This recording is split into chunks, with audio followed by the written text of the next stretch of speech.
তাও আবার দুবাইয়ে এয়ার শো চলাকালীন ভেঙে পড়ে ভারতীয় যুদ্ধ বিমান তেজস।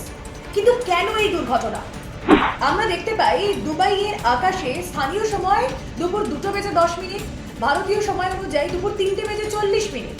মাঝ আকাশে যখন তেজস কসরত দেখাচ্ছিল, সেই প্রদর্শনীতে অংশ নিয়েছে বহু দেশ বিদেশের যুদ্ধ বিমান।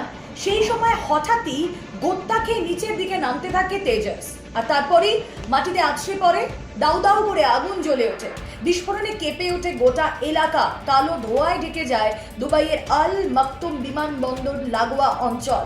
কিন্তু এই ঘটনার নেপথ্যে কি? প্রাক্তন বায়ুসেনা কর্তাদের মতে এই ঘটনার নেপথ্যে দুটি কারণ থাকতে পারে। এক হচ্ছে সেখানে যান্ত্রিক গোলযোগ, আর এক হচ্ছে হিউম্যান এরার বা পাইলট এরার, যা বায়ুসেনার তরফ থেকে বিবৃতি দিয়ে জানানো হয়েছে যে পাইলটের মৃত্যু হয়েছে। অত্যন্ত মর্মান্তিক যে ঘটনা। তবে এই ঘটনার নেপথ্যে কি কারণ তা এখনো পর্যন্ত স্পষ্ট নয়। তবে তেজস একটি প্রেস্টিজিয়াস যুদ্ধ বিমান। এই তেজস ভারতের প্রতিরক্ষা মন্ত্রককে বিগত বেশ কয়েক বছর ধরে সমৃদ্ধ করে আসছে।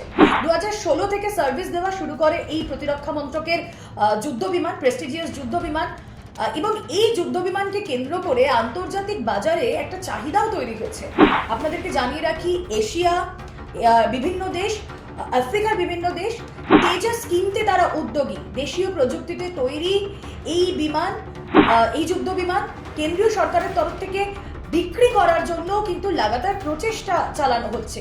সেই সময় আন্তর্জাতিক একটা প্রদর্শনীতে সেখানে তেজসের ভেঙে পড়ার এই ঘটনা অত্যন্ত মর্মান্তিক, এবং যা কিনা ভারতের প্রতিরক্ষা মন্ত্রকে একটা ধাক্কাও বটে।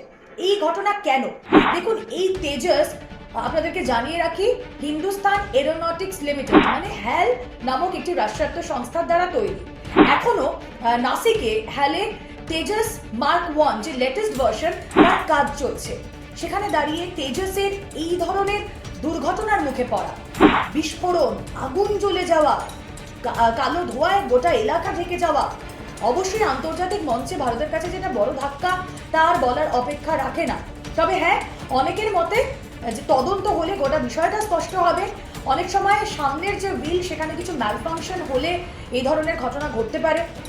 তবে এই প্রদর্শনী শুরুর আগে যখন তেজস মহড়া দিচ্ছিল, যখন আকাশে চক্কর কাটছিল, তখন কিন্তু কোনো রকম ম্যালফাংশন নজরে আসে। তাহলে নেপথ্যে কি? অবশ্যই নজর থাকবে।